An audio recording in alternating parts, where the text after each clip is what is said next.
दोस्तों saving account से संबंधित 1 जनवरी 2025 से रूलों में चेंज हो गया दोस्तों। कुछ चेंजिंग दोस्तों अक्टूबर 2024 में चेंज हुए थे दोस्तों। कुछ नियम अब 1 जनवरी 2025 से सेविंग अकाउंट से नियमों में चेंज कर दिया दोस्तों। मैं लगभग आपको 5-7 ऐसे चेंजिंग बताऊंगा सेविंग अकाउंट में जो चेंजिंग हुए दोस्तों।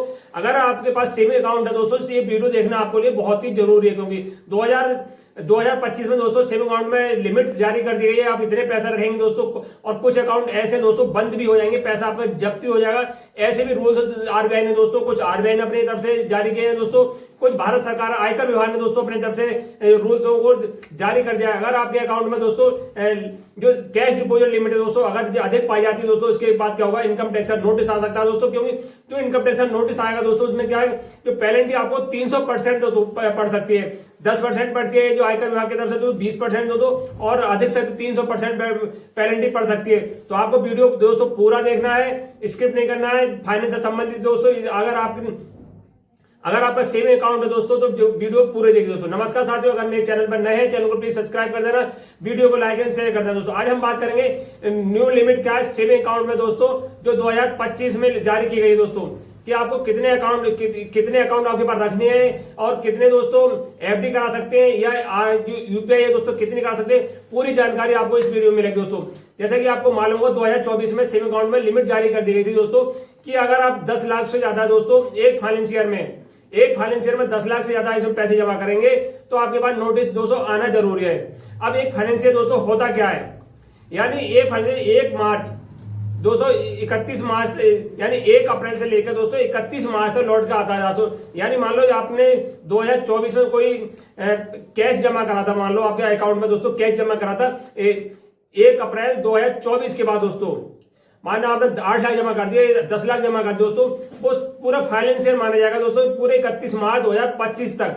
ऐसा नहीं कि अब नया साल आ गया दोस्तों, फाइनेंशियल एक अगली साल चेंज हो जाएगी। आप तो कहेंगे हमने तो पिछले अकाउंट जो पिछले साल 24 निकल के उसमें पैसे जमा करे थे दोस्तों, मगर अब क्या है, जो अभी तो 3 महीने दोस्तों अभी अब बाकी है। अब इसके साथ जो 2024 में रूल चेंज कर दिया, अब आगे 2025 दोस्तों, 25 में भी आरबीआई तरफ से दोस्तों बहुत सारी गाइडलाइन जारी की गई है। अगर इनका उल्लंघन करते हैं दोस्तों, आपका खाता आपने ध्यान नहीं दिया तो आपका खाता बंद हो जाएगा दोस्तों।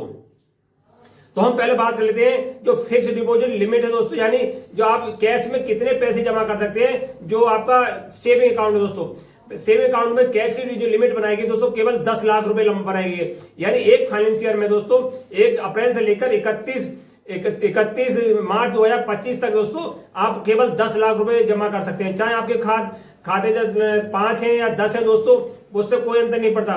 पूरी साल में यानी जितने भी आपके खाते दोस्तों, उन खातों को मिलाकर आपको केवल 1 साल में 10 लाख रुपए जमा करने कैश में दोस्तों। अब बात कर लेते हैं कि 1 साल में दोस्तों कितने पैसे हम इसमें निकाल सकते हैं कैश में। जो आरबीआई के रूल हैं दोस्तों, उनके अनुसार 1 साल में एक फाइनेंशियर में दोस्तों पूरे आप 10 लाख रुपए कैश में निकाल सकते हैं, इससे ज्यादा नहीं निकालेंगे। अगर इससे ज्यादा निकालते पाए गए दोस्तों, तो 20% पेनल्टी आपके पास, 300% पेनल्टी है। ईडी का नोटिस भी कोई भी आ सकता है। ईडी का नोटिस 1 साल में नहीं आएगा, 2 साल में, 3 साल में जरूर दोस्तों ईडी का नोटिस आ जाता है। तो आपको ध्यान रखना है, एक फाइनेंशियर में दोस्तों आपको 10 लाख की लिमिट क्रॉस नहीं करनी है। 10 लाख ही निकाल सकते हैं, 10 लाख ही जमा करते हैं। अब बात कर लेते हैं एक दिन में दोस्तों, 1 साल की लिमिट हो गई, एक दिन में हम कितने पैसे जमा कर सकते हैं। मान लो किसी व्यक्ति के पास मान लो 4 अकाउंट है दोस्तों, सेविंग अकाउंट दोस्तों कितने भी हो सकते हैं। आरबीआई की लिमिट कोई लिमिट जारी नहीं की गई, एक सेविंग अकाउंट कितने भी कर सकते हैं। एक सेविंग अकाउंट एक व्यक्ति 4 भी हो सकते हैं, 5 भी हो सकते हैं। मान लो किसी के पास सेविंग अकाउंट में दोस्तों 4 खाते हैं। अब वो चाहता है 4 खाते में उसी ने किसी ने जमीन बेच दी दोस्तों, जमीन बेची 10 लाख की। अब वो चाहता है कि लिमिट तो दोस्तों जो saving account deposit cash deposit limit है दोस्तों 2 लाख रुपए ओनली। केवल एक दिन में आप 2 लाख रुपए जमा कर सकते हैं, 2 ही लाख निकाल सकते हैं। वो व्यक्ति कहेगा दोस्तों मेरे पास तो 10 लाख रुपए, मेरे 5 अकाउंटों में 2-2 लाख रुपए सभी अकाउंट में जमा कर दूं। यानी उसने क्रॉस भी लिमिट नहीं पाई कर दोस्तों, 2 लाख की लिमिट है, उससे ध्यान रखा, मगर उसने 5 अकाउंटों में जमा कर दी। अब 5 अकाउंटों में जमा क्या कर दिए दोस्तों, फिर भी पकड़ में आ जाएगा व्यक्ति। 5 अकाउंट में जमा करने से पकड़ में क्यों आएगा, क्योंकि उसने दोस्तों जो अकाउंट है, जो आपके 5 अकाउंट है, 10 अकाउंट है, सभी पैन कार्ड, आधार कार्ड और मोबाइल नंबर लगा हुआ है। जैसे ही आप पैसे डालेंगे दोस्तों, सीधा मैसेज किसके आप बैंक के द्वारा कोई कैश में जमा करता है दोस्तों, सीधा मैसेज जाएगा आरबीआई रूल के अनुसार दोस्तों आयकर विभाग के पास। आयकर विभाग का नोटिस दोस्तों उस साल तो आएगा नहीं जिस साल आपने जो पैसे जमा करें दोस्तों, 1 साल बाद आए, क्योंकि उस साल देखते हैं कि आपने आयकर रिटर्न फाइल करा है नहीं है। वो आपको एक मौका, आयकर विभाग आपको एक मौका जरूर देता है कि आप आयकर रिटर्न फाइल करिए, इनकम टैक्स भरिए। अगर आपने इनकम टैक्स नहीं भरा दोस्तों तो अगले साल यानी दूसरे तीसरे साल आपके पास नोटिस आना तय है दोस्तों। और बात कर लेते हैं, ये लिमिट हो गई जमा करने की दोस्तों, अब लिमिट हो गई निकालने की दोस्तों। अब बात कर लेते हैं कितने पैसे आप निकाल सकते हैं। मान लो दोस्तों वो उसकी भी लिमिट 2 लाख रुपए, जो न्यू रूल्स है 2025 में भी दोस्तों, उसमें भी केवल 2 लाख रुपए आप निकाल सकते हैं, 2 लाख ही जमा कर सकते हैं। चाहे आप 10 अकाउंट है, आपके 3 अकाउंट दोस्तों, सभी से मिलाकर, यानी पहले अकाउंट से मान लो आपका एसबीआई में अकाउंट है दोस्तों, ऐसे आपने 1 लाख रुपए निकाल लिया, पीएनबी से दोस्तों आपने 50,000 रुपए निकाल लिए, अब कितने हो गए 1.5 लाख रुपए, लिमिट बची है 2 लाख की दोस्तों, 50,000 रुपए बचे। और आपकी बैंक दोस्तों और बची है, उनमें से आप 50,000 निकाले, किसी एक लाख निकाल दे। तो ध्यान रखें दोस्तों, जितनी बैंक है आपको कुल मिलाकर सभी में से केवल 2 लाख रुपए कैश में निकालना है।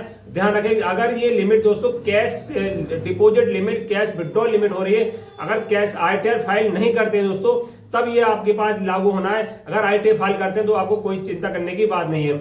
अब बात कर लेते हैं सेविंग अकाउंट में हम कितना पैसे रख सकते हैं दोस्तों। जो लिमिट जारी करेगी 2025 में दोस्तों, सेविंग अकाउंट में केवल आप 10 लाख रुपए जमा कर सकते हैं, 10 लाख निकाल सकते हैं। मगर पैसे रख कितने सकते हैं दोस्तों, उसकी आरबीआई तरफ से कोई लिमिट जारी नहीं करी। आप चाहे 1 करोड़ रखिए चाहे 50 लाख रखिए दोस्तों, जमा करने की कोई लिमिट नहीं दोस्तों। अब बात कर ले एफडी दोस्तों, 2025 में क्या लिमिट है एफडी की दोस्तों। 2025 में भी कैश डिपॉजिट लिमिट एफडी में भी 10 लाख रुपए रखी गई दोस्तों। 10 लाख से ज्यादा एफडी में जमा करेंगे दोस्तों कैश में करने, फिर भी इनकम टैक्स का नोटिस आएगा। अब आरबीआई के न्यू रूल्स दोस्तों, जो सेविंग अकाउंट से संबंधित क्या है, जो गाइडलाइन जारी की गई, तो इसमें क्या है दोस्तों, अगर आपका खाता 10 साल से बंद है दोस्तों, 10 साल तक कोई लेन देन आपके अकाउंट में नहीं हो रहा है मान लो, तो क्या हुआ आरबीआई के अनुसार 1 जनवरी 2025 के बाद, मान लो आपने अभी तक अकाउंट को नहीं कराया सही दोस्तों, उसके बाद जो सारा पैसा जब्त हो गए, बैंक अपने पास नहीं रखेगा, सारा पैसा जाएगा आरबीआई के पास। और किन का जाएगा, तो ऐसे अकाउंट दोस्तों, जो ऐसे अकाउंट जिसमें पैसा आता रहा है दोस्तों मगर कोई पैसा निकाले नहीं जा रहा है। बहुत सारे अकाउंट होते हैं, स्कॉलरशिप वाले बच्चों की बहुत सारे अकाउंट होते हैं। मान लो बच्चों ने स्कॉलरशिप के लिए अकाउंट खुलवा लिया दोस्तों, उसमें पैसा आता है मगर वो निकालते नहीं दोस्तों, ऐसे बहुत सारे अकाउंट होंगे। तो सरकार का आरबीआई का कहना है जो पैसा आ रहा है दोस्तों, उसे पैसे को निकालिए, ऐसा नहीं पैसा रखा रहे। ऐसे अकाउंट भी पाए जाते हैं उनका भी पैसा आरबीआई के पास पहुंचना तय है। मगर अब ऐसे अकाउंट और भी है दोस्तों जो जिनमें नंबर 2 का पैसा आता है। मान लो अकाउंट तो हमारा है किसी और का दोस्तों, मगर इस्तेमाल दोस्तों कोई और कर रहा है। गांव के अकाउंट होते हैं मगर जो गांव के ग्रामीण होते हैं उन्हें पता नहीं चलता हमारे अकाउंट में कितना पैसा है, कितने, वो जनधन अकाउंट होता है, अकाउंट तो खुलवा लिए कि सरकारी योजना आएंगे तब पैसा मिलेगा, मगर उसका फायदा जो फ्रॉडियर है दोस्तों वो उसमें पैसा जमा कर देते हैं दोस्तों। किसी कारणवश से फ्रॉडियर पकड़े गए तो पैसा निकाल नहीं पाते। ऐसा ही पैसा बैंक से मालूम, ऐसा भी बैंक से इन्फॉर्मेशन मांगेगी आरबीआई तरफ से, ऐसा किसी बैंक में पैसा पड़ा है वो भी आरबीआई को पैसा वापिस करें दोस्तों। ये आरबीआई के रूल्स हैं। अगर आपका अकाउंट एक्टिव नहीं है दोस्तों, कोई भी अकाउंट आपका सेम अकाउंट चाहे 10 है या 5 है, अगर आपके पास 5 अकाउंट सेम अकाउंट है, एक्टिव दोस्तों केवल 2 हैं, आपने लेन देन दोस्तों 1 साल से 2 साल तक लेन देन नहीं करा है, केवल 2 अकाउंट में लेन देन करा है, तो बाकी 3 अकाउंट में जो पैसा पड़ा हुआ है, चाहे आपका 10 लाख पड़ा है या 20 लाख पड़ा है, मगर एक्टिव नहीं है, आपने लेन देन कुछ नहीं करा, तो वो सारा पैसा किसी का आरबीआई के पास जाएगा दोस्तों। आरबीआई से पैसा वापस करने के लिए पैसा मिलेगा, मगर उसके लिए आपको बहुत ज्यादा परेशानी हो जाएगी दोस्तों। उससे पैसा वापस करने के लिए सालों लग जाएंगे। तो आपको ध्यान रखना है, अगर आपका 2025 में न्यू रूल्स आरबीआई के, अगर आपने पैसा पड़ा है किसी अकाउंट में और आपने उसका लेन देन नहीं करा दोस्तों, उसमें अभी तक लेन देन नहीं करा, 2024 10 साल का ध्यान रखें दोस्तों। 10 साल से मान लो कुछ ऐसे होते हैं, एफडी करा ली 10 साल की एफडी, बैंक होते हैं कि बैंकों में एफडी 10 साल की होती है।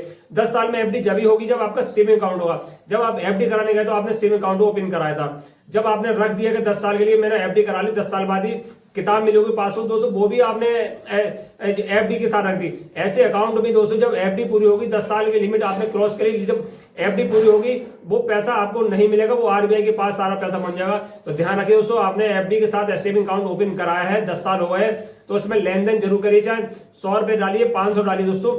10 साल में ऐसे अकाउंट पाए जाएंगे दोस्तों, उनका पैसा सारा आरबीआई के पास पहुंच जाएगा। ध्यान रखिए दोस्तों, न्यू रूल्स आरबीआई के दोस्तों 2025 में भी चेंजिंग कर देगी दोस्तों सेविंग अकाउंट संबंधित, और 2024 में सेविंग अकाउंट संबंधित जो नए रूल्स बना देगा दोस्तों। ध्यान रखना, और कि आपको खाता को एक्टिव जरूर करना है, जो आपके सेविंग अकाउंट है दोस्तों उसको एक्टिव जरूर करना है दोस्तों। नमस्कार साथियों।